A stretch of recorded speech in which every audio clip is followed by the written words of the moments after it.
I'm Michael. And I'm Rich, and welcome to the ODL podcast. How's your week been, Rich? Long, boring, and nothing has happened. So yeah, same. Very boring week. Work, walks, just the. No offense to anyone that I went on a walk with, but it's lockdown life, isn't it? So I think without any further ado, I think we should introduce this week's special guest. Well, I'm not going to go over the top with introductions, but Rob Mitchell is an OutdoorLads leader. He does mountain walks and hostels and camps. Rob, how is life in Danby in lovely North Yorkshire? Hello. Well, life here is pretty good. I think if there's anywhere you need to be in lockdown, it's somewhere like this. So very, very lucky to live in the middle of the North York moors. So a local walk for me is putting my boots on, grabbing one or two dogs and clearing off across the moors in all weather conditions. And what a brilliant winter we've had for snow. So yeah, I'm pretty happy all things considered. Is that grabbing your dogs or just grabbing someone's dogs, or I don't care. I'm not fussy. Yeah. You can have mine if you want. It drives me crazy. I'll grab any bitch and take them for a walk. See, I'm very homesick whenever you sent me loads of photos of rubbing it in that there's loads of snow on the moors, and first of all, Rich, the moors. I knew you were going to say that next. So, Rob, how do you pronounce? Because I missed what you said. Well, no, I forgot to listen to the pronunciation. How do you say the North York moors? No, you're not really. Well, no. See, I say the moors because the moors. Oh, I see the M word. Yeah. Well, it depends where you're from, doesn't it? Oh, well, maybe I'm right then, because my mum's from Whitby and I'm from Gisborough, and I think that's basically. I'm right anyway.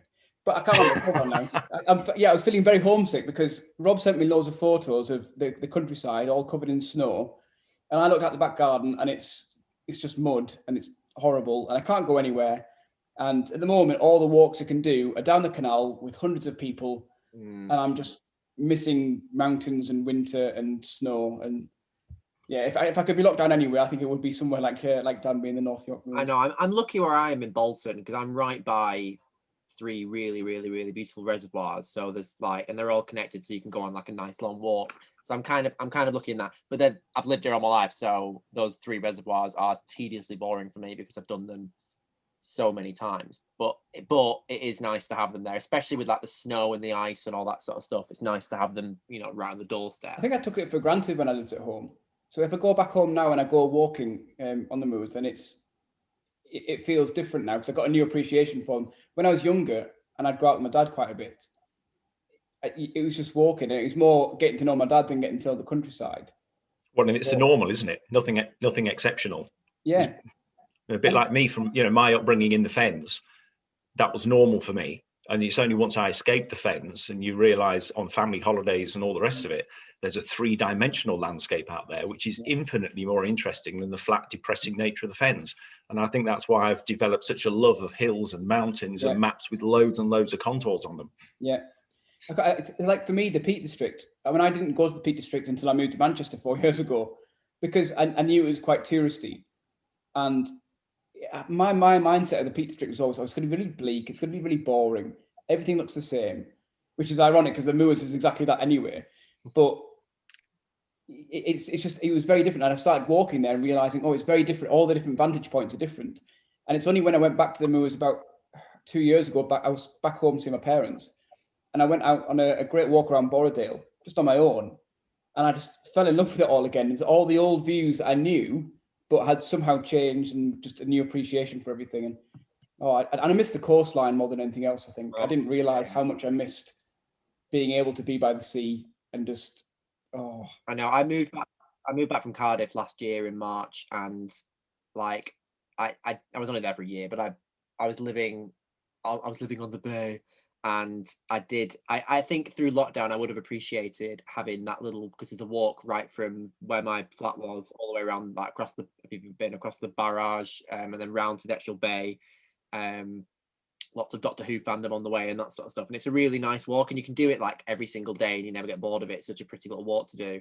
So I was, as soon as lockdown started, I was like, I'm missing that, because you can smell the sea air, and there's nothing better than the coast to me. It's my favorite. Fish and chips by the sea is so underrated when you now live in Manchester. And I remember the first time I got fish and chips in Manchester, And I was just looking and there's no sea here. I don't feel, because I used to go to Whitby every week for fish and chips because it was just down the road, and it's I know, but, it's just but I mean, put it next to each other: fish and chips by the sea, or a kebab on Sackville Street. Which one's better?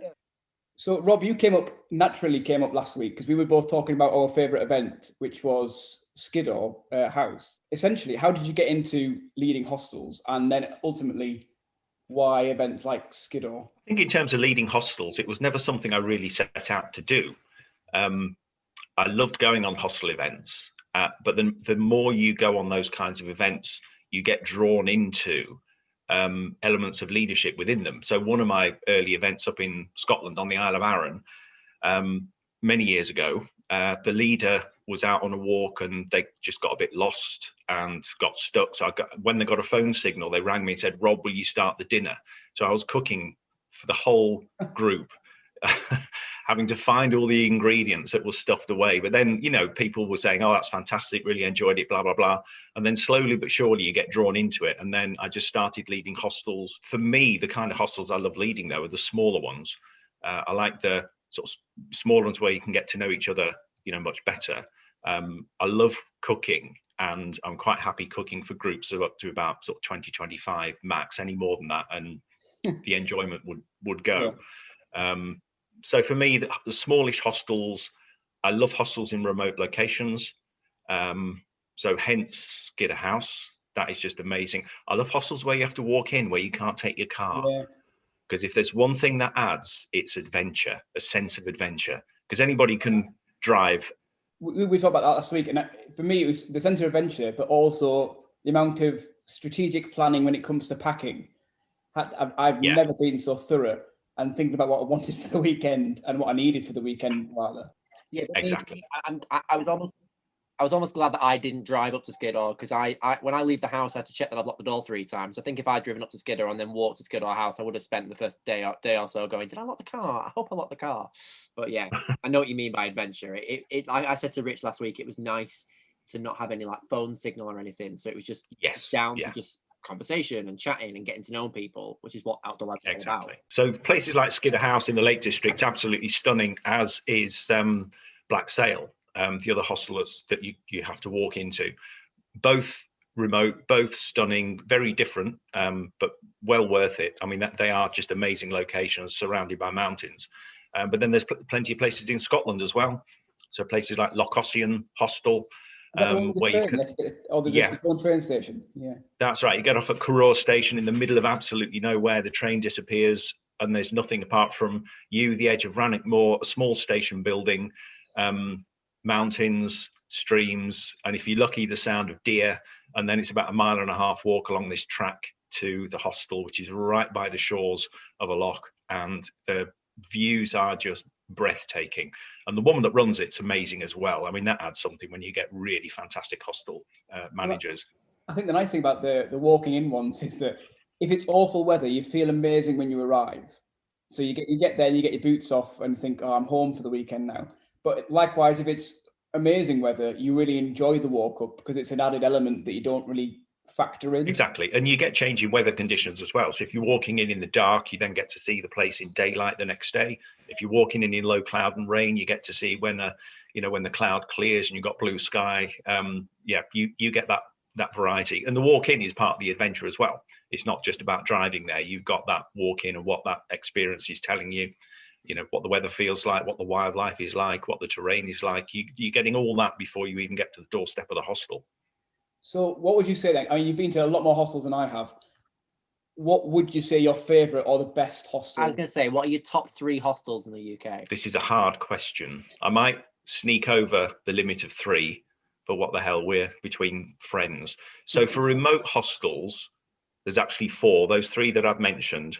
So 2 in the Lake District, Lochossian on the edge of Rannoch Moor, and then there's the most remote hostel in the UK, which is at Glen Affric in the Northwest Highlands. So you have to, the drive takes forever to get to the nearest car park. Then it's an 8-mile walk in through Glen Affric with ancient Caledonian pines and lochs and mountains galore. It's just breathtaking, but a longer walk in with everything you need. But again, 4 magical locations that, you know, you should try at least once in your hiking career. And I suppose for the others that are less remote, ones like Wasdale, hostel is stunning by the shore of Waswater in the Lake District. Haven't been there for a few years now, but that is a wonderful hostel in a great location. Trying to think where else. I mean, there's small places as well. Places like I'm leading an event again at Bransdale in the North York Moors, a small National Trust bunkhouse. Very small, very basic, but tucked in a valley out the way from everything. And it's in a magical location by a stream and an ancient mill, and is reputed to be haunted. Oh, I love a haunted hostel in that you can't quite sleep. So there's always something. Yeah. I've not done like any of Scotland. I've done so much of Wales, and I've done so much of, you know, around the lakes and peaks and everything like that. From that description alone, especially the one you say about, you know, the 8 Mile Walk in, or the train and all that, you know, the loch and the deer and all that, it just makes you think, right, well, next time I see an event like that come up, I'm booking onto it immediately, because why wouldn't I? This for me is, I find it hard going to ones in Scotland or further away because I can't take time off being a teacher. I can only go in half-term times. So that's, I mean, I'm in the middle of doing my hostel leader application, and I'm determined to do it. So it's kind of selfish in one aspect, but the other aspect is I want to be able to lead events in half-term so I can go on more half-term events. And Scotland is my big place, but mainly because I see so many walk leaders and mountain leaders and, you know, landscape photographers who I follow on Instagram, who have all been to kind of Glencoe and just said it's the most amazing place. And I've never been, and I must have driven through it, but I've never been out hiking there, and just the photos look stunning. It is. There's so many stunning parts of Scotland. There really are. You can never get bored. I've been up there loads and loads of times, but there's so many more bits I've yet to discover, which is what's so exciting about it. Because in the course of, you know, a couple of years, you can probably explore most of the Lake District or most of Snowdonia. Scotland is just much, much bigger. And for me, one of the attractions is A, having still so much more to explore, but B, the mountains on the whole are relatively quiet for people. You get obvious ones like Ben Nevis. Any time of the year, if you go to Ben Nevis, there'll be streams of people piling up the tourist track. Everybody has to do Ben Nevis once, but that's probably all you need to do it. There are others like Ben Lomond, which is the most southerly Munro, accessible from Glasgow. That's always busy. But there's something like 200 and odd Munros and hundreds of more other hills that you can walk for days and days and barely see a soul. It's just magical. And that's if you like that sort of thing. If you're somebody that don't like your own company, walking solo in Scotland might not be that much fun. But on an ODL event, you can often walk with a group of guys and just have a fantastic day out and not be interrupted with loads and loads of people piling up and down the same hill. What would you say the biggest difference for an ODL event between a mountain event and a lowland and hills event? I think, to be honest, you don't need to get that distinction with an ODL event. So even things like my favourite event in the year is Hogmanay. Wherever that is, the Hogmanay event in Scotland is just wonderful. Love it to bits. It's always accessible to mountains, but there are always walks on offer that aren't mountains. So there are people that can go along to events in Scotland or the Lake District for that matter, and you don't have to go up and down mountains. There's nearly always a lowland walk on offer. Absolutely. Well, Hogmanay Scottish New Year, of course. It's actually New Year's Eve. And it's usually 3 or 4 nights in a hostel somewhere. And the highlight for me is on Hogmanay itself. People dress up. So people are invited to wear kilts. So me and Mark, my partner, have got kilts. So we always dress up in our kilts for Hogmanay. And there's obviously a nice dinner that's put together. Then there's the Ceilidh, others that sort of run the Ceilidh and try to tell a load of mostly English and drunk people how to do the different moves to different dances like the Gay Gordon and everything else. I'm hopeless at it. I don't have any coordination at all, but it is just hilarious. One of the things I've always wanted to do since I've had a kilt is walk up a mountain in the kilt. And New Year's Day, for the first time on any of these events, the weather was actually quite favourable. It was bloody cold, probably about, on the summit of Ben Lomond, it was probably about -4, -5, but there were about 15 of us went up in our kilts. Oh no, and, that's bordering on Priscilla, Queen of the Desert, isn't it? Cock and a Rock and a Rock. but cocking a kilt on a rock. Yeah. Yeah, but we're in a colder temperature. But we got some pictures of the whole group on the summit, and we ended up getting that published in Trail magazine. Oh, wow. So it gave a bit of publicity. It's the things you don't plan for that make things memorable, I find. Yes. How long have you been a member for, Rob? I joined Outdoor Lads in 2008. So I've been around a little while, and I think I became a leader fairly soon after that, probably within about 2 years, because I got chatting with the guy that led my very first walk, in fact, the first few walks, and he's recently rejoined Outdoor Lads, which was fantastic to see him again, because I hadn't seen him for years. And he inspired me to put my name forward to be a leader. So I started leading, lowland and hill walks, and then I got more ambitious going into the mountains and did a navigation course.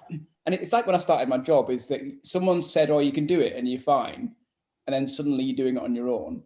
And I deliberately chose somewhere I knew like the back of my hand, because I didn't want to worry about the terrain or expected. And I deliberately went down, I think it's around Dovestones, Dovestone Reservoir rather, and it was, because I knew it all so well, I didn't worry about any of the terrain, any of the weather impact.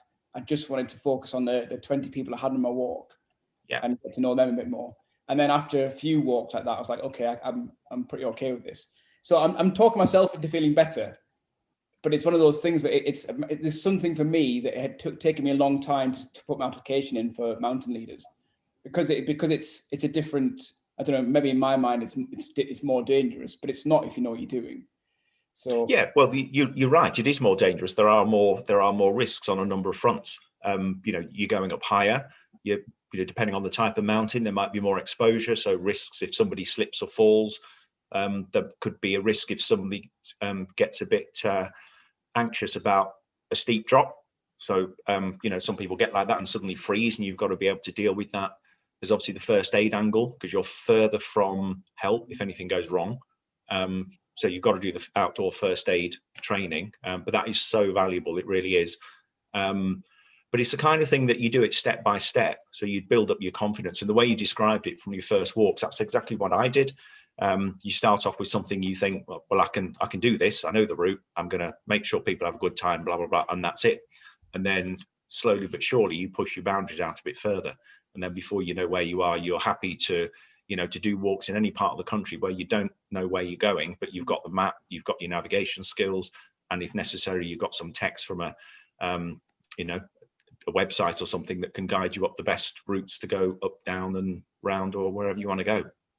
So, Michael, I mean, you lead climbing events. Your first leading a climbing event, was it a big mind block, or were you more reassured that you were in a centre with centre staff as well? It's different with climbing. With obviously walking, it's a much more hands-on experience, because straight away you're leading an event and you're the leader. Whereas with climbing, thinking about 2 or 3 weeks when no one new joined up, so I was just there climbing with my friends and it was normal. And then I had someone new join, and by that point I was just happy to go off and teach them how to climb. So it was no, I didn't feel too. I think I was probably a little bit nervous the first week that I was leading, but because everyone's just, like I say, there wasn't any new members. It was just a really relaxed environment, and it was just a normal week. But I guess for climbing, it's slightly different anyway, because you lead so many events, often with the same people. Is you get more and more people who ask you for advice about how to improve. Whereas it's very unlikely I get anyone on a walk going, how can I walk better? How can I hike better? And you get questions about like navigation skills, perhaps. Yeah. Well, it's funny because like some people go to climbing and haven't become leaders, but they've been climbing for like 2 years longer than me. So I'm not going to tell them anything that they don't know already. But like you say, it is quite nice as well that sometimes being the leader, you can still go around to some of the newer groups that have only started a few weeks ago and say, I tried playing around a bit more with stuff like that. So I'd go over to them and say, why don't you try doing that one again? Why don't you do the really low graded one, but only do it with one arm, or only do it with one leg, and try and do some really like fun little exercises, like, you climb all the way up, but then climb down rather than be laying down, and then go up again, then down again, then up again, then down again, and tire yourself out. And so I started playing around with, if there was a week when there wasn't any new members, I would just focus my attention on whoever the newest members were, and try and give them a few things that I remember doing when I first started to kind of keep it fresh. I think there's one thing worth bearing in mind though, with any leading, doesn't matter what the event is. When you're a leader and you're doing it for the first few times, you feel that massive sense of responsibility. I mustn't get anything wrong. I mustn't go take the wrong path. I mustn't make a mistake. I must make sure that everybody's having a good time in the group. almost as though you're half expecting other people to want you to fail. Because sometimes in our own minds, they're the kinds of games that go on in your head. The reality is everybody wants to have a fantastic climb, fantastic day out in the hills or mountains, and people are willing to support. So sometimes, you know, if the weather turns, you might need, you know, the cloud comes down. And if you've got a group of 15 people out on the hillside, you might need one person at the front, one person at the back. And you ask somebody, look, do you mind following up the rear? We're going to go about, you know, a kilometre to such and such. We'll wait until everybody catches up, because you cannot see everybody you know, if the mist comes down. So again, it's just one of those things. You use people in the group, and I think people respond very, very positively to that. So nobody's expecting you to fail. They want it to be a cracking day. And that's one of the rewards. You know, people say, what a fantastic trip out, especially when they've gone up a mountain or a Munro for the first time in their lives. I did listen to that, but what I heard in my head was cracking day and follow up the rear. Those are the two things that really stuck in my head. I was on a serious note though, Michael. I was going to say, being a teacher, if I go on a school trip, I'm always expecting people to push boundaries and misbehave. So when I lead ODL events, part of me thinks that's going to happen, and it never does, because everyone's adults and everyone's, you know, if I tell someone to get away from the edge of a mountain, like, you know, a steep cliff, everybody goes to it. So to have a look over. Yeah. It's like peering with the cameras, you know. Yeah, but also recognizing that, you know, as leaders, we do make mistakes. I mean, there's a classic one I made in the Lake District a few years ago. We're on a hostel weekend somewhere, and people wanted to go up Pillar. They'd never been up Pillar before. So you know, this brilliant route that I found, that, you know, out of a Wainwright book, which I've used a number of times, and I've just loved that route. We got to the top of Pillar, low cloud, thick mist, couldn't see a bloody thing. So to get our route off, because it's quite a plateau, I did a compass bearing, because I'd learned how to do those properly. So I got my map out, and there was a trig point, because you want to have your map fairly flat. So I put my map on the trig point, then put the compass on top of that. And the compass needle was pointing in a certain direction. And I thought, well, the compass doesn't tell lies, even though in my mind, I thought, that just doesn't feel right. I'm sure that's not the right direction. Of course, there's a massive brass plate on top of a trig point, which buggers up your compass reading. So we went off the mountain in exactly the wrong direction. And it was only when, you know, I was expecting a bend in the path or something that wasn't there. And I thought, we've gone wrong. I did another compass bearing, and it was back to the summit. So the people who are on that walk with me, whilst they loved it, they've been taking the piss out of me ever since for doing Pillar twice in the same day. But, you know, things like that happen, you know. My next question for you, Rob, is after having done my my ODL stalking, you've done 194 different events, which is twice as many as me. On your profile text, as it were, you talk about John Muir quite a lot. And now I don't know if I'm saying that right. It's probably Muir or Moyer or something like that. But I genuinely don't actually know much about him, which is probably to my shame. So who is your hero? My hero, John Muir, is well, first of all, I came across him when I was hiking in Scotland. I was doing this 250-mile hike for my 50th birthday a few years ago. Shows how old I am. And I was staying at Ullapool Hostel, and on the wall there are posters with quotes of John Muir all over the place. And I was just inspired by the words. So I Googled it to find out a bit more about him, because I knew nothing about the guy at all. I hadn't heard of him. He's a Scot that born in the 1800s, and he went to live in the USA. And he was so concerned by the early industrial degradation of beautiful areas that he was behind the movement that created the very first national park in the world to get protected status for an amazing landscape. So in a sense, that work that he did then, and you think of the hundreds of national parks there are across the planet, was just truly inspirational, and how much we need that now. And he was behind setting it up all those years ago, about 150 years ago. He shares the same birthday as the Queen, but that means nothing. But when they celebrate the Queen's birthday, I always think, and good on you, John Muir, it's your birthday as well. I think the Queen's even older than John Muir, but anyway. So yeah, he's my hero for that purpose. He was from Scotland. There's a John Muir Trust, which I've joined, which does an awful lot of work to protect wild landscapes. They own various bits of sort of remote Scottish areas and look after the landscapes, protect them. Where the walkers are starting to cause erosion, they manage footpaths. But to be honest, they're mostly places that don't get too badly damaged because they are very remote. It's just a magical guy, inspirational, and he's there with me out on the fells all the time. So if you were to combine or draw on all your experience of 194 different events, if you were going to make a new event and it was to sum up everything that you find perfect, what would it be? Where would it be? Blimey. Yeah. It would have to be elements of some of the fantastic events I've been fortunate enough to go on. I love leading, so I'd probably be really pig-headed and want to lead it. It would probably involve a hill or two. Yeah, plenty of contours. You can't beat a few contours. It would probably involve going from location to location, because I love the idea of being a nomad. You start, on one side of the country and work your way across to the other, that kind of thing. Going from hostel to hostel, or maybe wild camping. If you're in Scotland, you might do some bothying as well. And a small group of you, because you don't want a big group when you're out in the middle of nowhere. So, for example, one thing I was researching in bed the other night, because it's the kind of thing I do. Mark sits on his side of the bed reading classic novels. I have Ordnance Survey maps and guidebooks. And I thought, I wonder if you could plot a route from the most westerly point of the Scottish mainland to the most easterly point of the Scottish mainland. Yeah. So I Googled it, and lo and behold, some bugger's already done it, and it was there. Their blog on the internet, but it just looks amazing. And it can also take in every single 4,000-foot mountain in Scotland. So including Ben Nevis and the whole chain of, mountains until you get into the Cairngorms. And then you eventually drop down into the sea, not into the sea, but to the sea near Peterhead in the far north. So that's about 250, 270 miles, something like that. So maybe something like that might be my ideal event. Do that as an ODL event. Small number of you from coast to coast in Scotland, with some stunning scenery and a massive sense of achievement when you get to the far end. What's one of your funniest memories of Outdoor Lads? Sort of time that you've absolutely, out of control, laughed your ass off at something? I don't know. I mean, I mentioned the Cayleys. I mean, that's a kind of, it's the occasion that is so fun. And when you've got a group of you, dancing a Cayley out of your comfort zone, you're quite drunk and you're bumping into each other, sometimes falling over. That is just hilarious. And, there's so much laughter with things like that.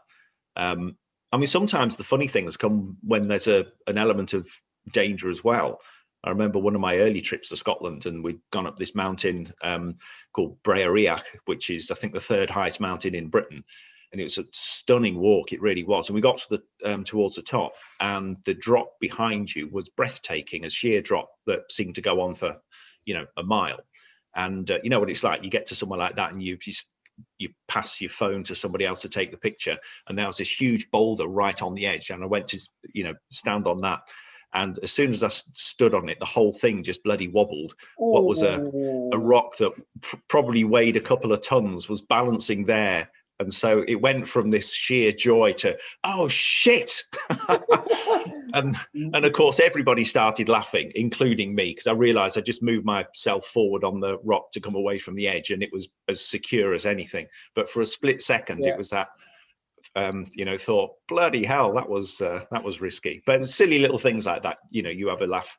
But also just when you're out with, really, really good guys, that you just end up, laughing and joking about all sorts of things, and it's you can have hilarious moments. So we had a great camp about 2 years ago. It was the summer solstice, and it was so it was being led in the Peak District, out near Matlock, that sort of area, and we were going up to the Seven Sisters Stone Circle. We thought, a great place to be. You got the Stone Circle at a solstice, great, and we thought, we must have this original idea. Had to walk up there on the night time, and not expecting it to be full of like druids, people that it was people camping everywhere. I mean, part of us were like, okay, this is a bit like, it's not great for the environment, clearly, but if you could do a documentary or there's someone filming it, you'd be panning around, there's people doing like the tightrope, there's people smoking, all sorts going on, and then you just kind of pan the camera around, and then there's 20 gay bi trans men sat in the middle of a stone circle looking very out of place with the little camping stools and maybe a drink or two. But it was hilarious. And it was, by the time we got back down to the campsite, I've never forgotten that, because we were just so out of our comfort zone and just mesmerised by what was going on, that by the time we got back, everyone was just knackered. It was great. Yeah. What's yours, Michael? Mine would have to be, because when I first joined ODL, I felt like I couldn't say no to any event, because I thought, well, I want to keep getting this social life and everything. So I agreed to go climbing, and I think it was the first weekend of March, in, I can't remember exactly where, but in the Peak District. And the person who was leading it said, well, we'll do it as like a camping weekend. So we went, and we went to this campsite. I can't remember the name of it now. I think it's North Tees, it's called, or something. Anyway, we went to this campsite, and this was my first camping trip of that year, and I shared this teeny little tiny tent with someone who can remain unnamed for this story, and shared my little tent with them. And we were next to this river, and it was like a proper babbling brook, and we both said, oh, because we were both quite new, we were both like, oh, it's going to be such a nice camping event, because like the sound of the water is going to be so relaxing and stuff. 2 a.m, I was thinking, how can I put like a rock in the stream so it'll stop babbling so I can get some sleep, because it was so noisy, but in my head it was going to be really relaxing. And it was we both got into bed, well, into our separate sleeping bags, and he had a hot chocolate, and we lay there, and we were like, oh, this is so nice. Well, we're out with the wild, we're here, we're there. About 20 minutes later, both of us were like, are you asleep? No, I'm so cold. Every part of my body's cold. We weren't prepared. We had a tiny little, really cheap tent, really cheap sleeping bags. We weren't ODL prepared. It was freezing. And then this is the detail, which you have to tell me whether I should delete this or not. But we'd been to a pub that night, and because it was so cold, I didn't sleep till about 3 a.m, or I kind of did fall asleep a little bit and woke up. And I woke up and it felt a little bit more warm in the tent, and I thought, oh, well, at least there's that. At least now I'm warm. And then when I kind of came round a bit, I realized that the only reason it was warm was because the person I was sharing the tent with had a bit of a bad tummy, and so they'd been letting out a bit of wind, and but it heated the tent up. So in my head, I had this argument of like, well, it smells like a farmyard, until you don't but I'm like monoxide poisoning. So I was like, well, this is great. I'm happy now. I'll just have to, slowly rot here, but at least I'll be warm. So yeah, that was none of that was funny while I was there. But in hindsight, it's one of my favorite memories looking back, because I'd only just joined ODL. I was not prepared for the event whatsoever. But I still probably laughed from start to finish. So Rob led a camp in that brief hiatus between many lockdowns at Aysgarth Falls, and the event description, everyone was talking about it, because, and I see why you did it, because it built up like the clock goes off, the bells go off at every hour, and you're right by the river. So everyone is arriving there going, right, I am prepared to sleep with things in my ears, to not hear it. Couldn't hear anything, and the clock wasn't even on, or there was no bells at all. So it was very peaceful, having expected. Yeah, apparently lots of churches stopped their bells for lockdown. Thank you very much, Rob, for being our first guest. You made it very... My pleasure. I hope you can get something useful out of that, editing the crap out. I can't wait to edit it, Rob. It's going to be a joy and a pleasure. You're so full of shit. I know. Hi guys, that's the end of the first episode. Next week you can join us to hear from Rob Mitchell. But in the meantime, why don't you head over to the OutdoorLads website and get signed up for the March members meeting. While you're there, feel free to donate as well. This podcast was recorded by Michael Amett and Rich Laverick. Music was by Scott Holmes, and it's an OutdoorLads production.